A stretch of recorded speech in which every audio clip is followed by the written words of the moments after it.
So I know we're only in the month of March, but it seems like the designer side of things when it comes to fragrances has been doing a really good job so far in terms of its new releases, with one of them being this highly anticipated fragrance by Givenchy. Everybody's familiar with the Gentleman line. Well, today we have a new one, Reserve Privée. I'm so excited to tell you about this whiskey and iris fragrance, so make sure to stay tuned.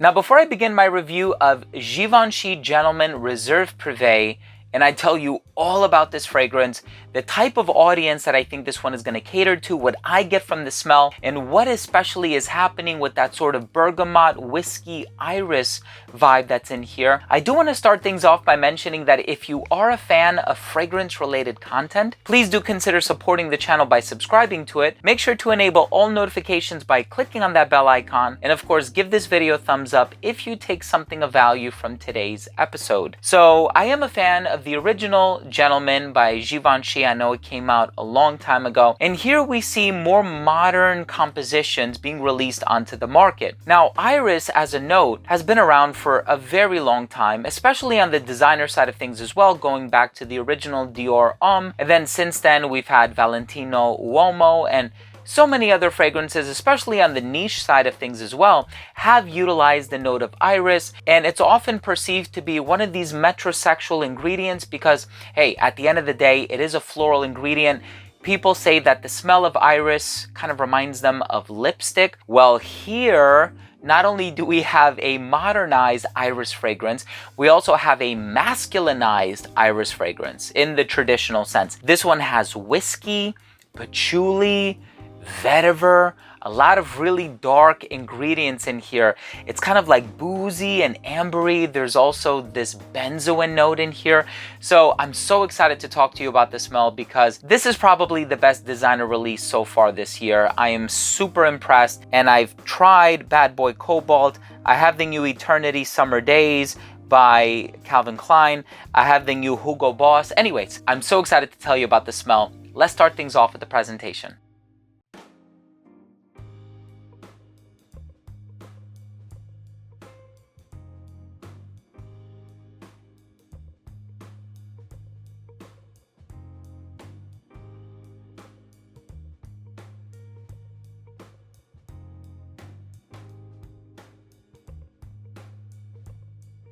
Now, right in the opening of this fragrance, you are going to get this iris note that, yes, it does smell boozy, but there's like this undercurrent of sweetness where I thought I was smelling tonka bean, especially like Venezuelan tonka bean, kind of giving you that, you know, Fève Délicieuse by Christian Dior vibe. But a part of it also kind of reminded me of coffee or chocolate.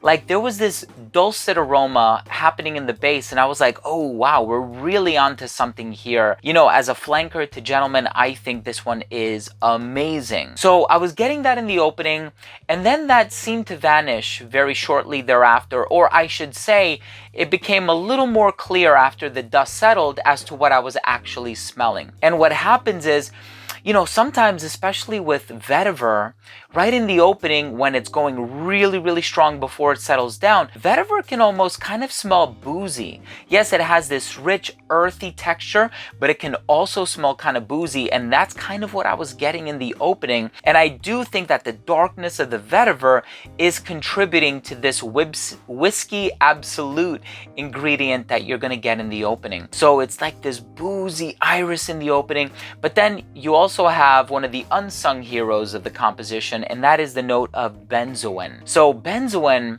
is this sort of medicinal resinous ingredient that can be a little bit smoky at times, but it also has a vanillic overtone.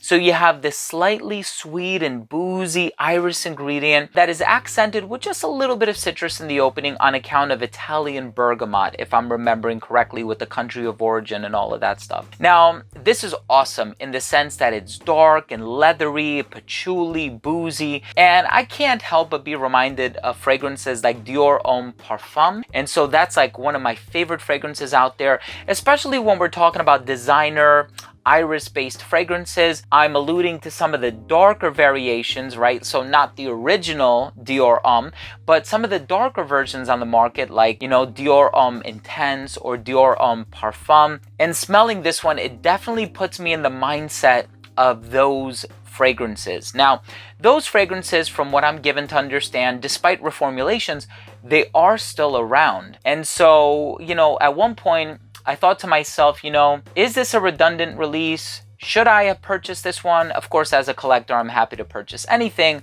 as long as I feel like it has a niche or it has a place in my collection. But I think this one is worth it for the simple fact that while the other fragrances might be a little bit more on the sweeter side of things, especially Dior Homme Intense with the pear and the ambrette and the vanilla, this one is not as heavy-handed on the sweetness, and this one is a bit more strongly concentrated in the way of the boozy elements that are in here, specifically the whiskey. So I actually wore this to work today, and it was awesome. I had one of my colleagues, the attendance coordinator at my school, actually smell this one on me, and he goes, wow, that smells really, really good. And it's funny because he corroborated some of the things that I was thinking. He goes, oh wow, this actually smells chocolatey. And I was like, yeah, I know, right? But nowhere in the note breakdown does it say chocolate or coffee or anything that would give it that, you know, sweet vibe. But anyway, if you smell it and you agree with me, let me know. Leave a comment down below. I'm sure there's a lot more than meets the eye when it comes to the ingredients list. In the note breakdown, you might only have like half a dozen or a dozen ingredients listed, but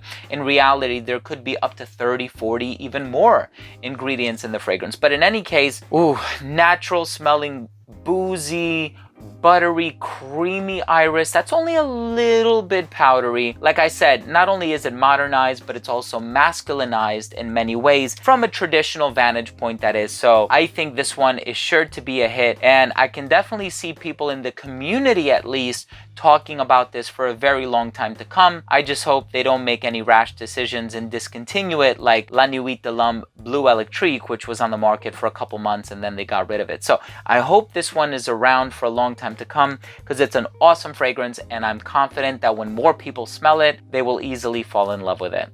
Let's go ahead and finish things off with my overall assessment. Now, first up, in terms of the uniqueness and the overall smell, kind of hard to argue that it's unique, especially given the fact that we do have fragrances like Dior Homme Parfum on the market. But like I said, you know, this fragrance leans a little bit more in the direction of boozy and spicy and perhaps even leathery, as opposed to some of the other iris fragrances, which can be on the heavy ambery side of things, but they lean a little bit more sweet. And so I do think that there's a market for this one, especially for those who already own some of the other, you know, aesthetically similar fragrances on the market. I think they'll find elements in this one that are different enough to warrant a purchase. Overall smell, I do see this one kind of being an acquired taste. I personally love the smell, but if you don't like the smell of iris, or you don't like the smell of, you know, lipstick or a cosmetic bag, because that's what iris is said to smell like, chances are you're not gonna like this one. But if you do like those smells, you appreciate something that is not just a simple citrus aquatic, check it out. You might end up really liking it. Longevity on this one was about 7 hours. Projection was great for the first 45 minutes of application. I was surprised actually that it didn't last a little bit longer, especially given all those base ingredients that are going on in here. But I suppose for most people, 7 hours is pretty good. In terms of the versatility, I think this one is great for every season except for summer, I would say. It might be a little bit too heavy for the summertime, especially with the vetiver, the patchouli. The iris definitely makes me want to wear it in the spring, and some of those darker boozy elements would work perfectly well in the autumn and the winter. So just no summer on this one. Definitely formal vibe. I think this one is unisex because of the iris and the boozy contrasts. I think it's something that's going to appeal to all sexes. In terms of the age range, I can see somebody who's a little bit older really appreciating this one just because of that iris note alone. Had it been a little bit cleaner or more subtle or more universally appealing, even though that might not necessarily be the phrase that I want to use, but had it been more of like a generic DNA, there you go, I think more people would have enjoyed this one. So this one does seem to be a Privée or an acquired taste kind of a fragrance. And you know what? I love that, right? We need fragrances that are a little bit on the daring and experimental side of things, especially if we want to keep, new releases smelling interesting, and we want them to continue to pique our interests. In terms of the presentation, it definitely looks boozy, right? With that dark ambery coloration from the bottom fading to black at the top. My final verdict on this fragrance is, if you are a fan of boozy fragrances and you have an affinity for the note of iris and you like the smell of iris, this is an amazing combination. Definitely recommend you try this one. This is one of my favorite flankers from this line so far, and I own a couple, so I'm certainly looking forward to whatever else the brand plans on putting out in the future, because they seem to be heading in a really good direction. So thank you for watching. I hope you enjoyed my review of the brand new Givenchy Gentleman Reserve Privée Eau de Parfum. I know it's kind of a long name, but I think it's it kind of matches the theme and the aesthetic of the vibe that it gives off. If you enjoyed this video, please do consider supporting the channel by subscribing to it. Hit the bell icon so you can be notified on future uploads, and give this video a thumbs up if you took something of value from today's episode. Thanks again for watching. Love you all. We'll see you next time.